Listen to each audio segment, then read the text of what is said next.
কোনোভাবেই তারা নিবৃত হচ্ছিল না, তারা কোনোভাবেই যেমন রাস্তা যখন ছাড়ছিল না তখন মূলত এই তারা পুলিশের এই অ্যাকশন শুরু হয় এবং আমরা এখনও অ্যাকশনে দেখছি পুলিশকে।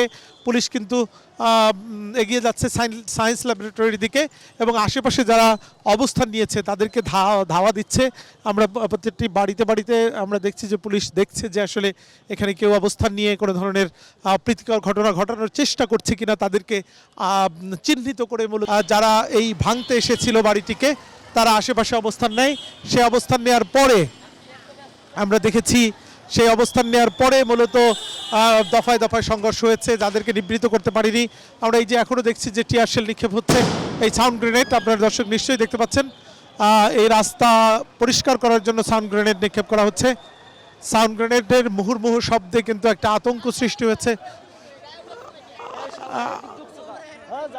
আতঙ্ক এবং আশেপাশে যারা বিশেষ করে আবাসিক এলাকায় যারা রয়েছেন তারা কিন্তু আতঙ্কিত হয়ে পড়ছেন।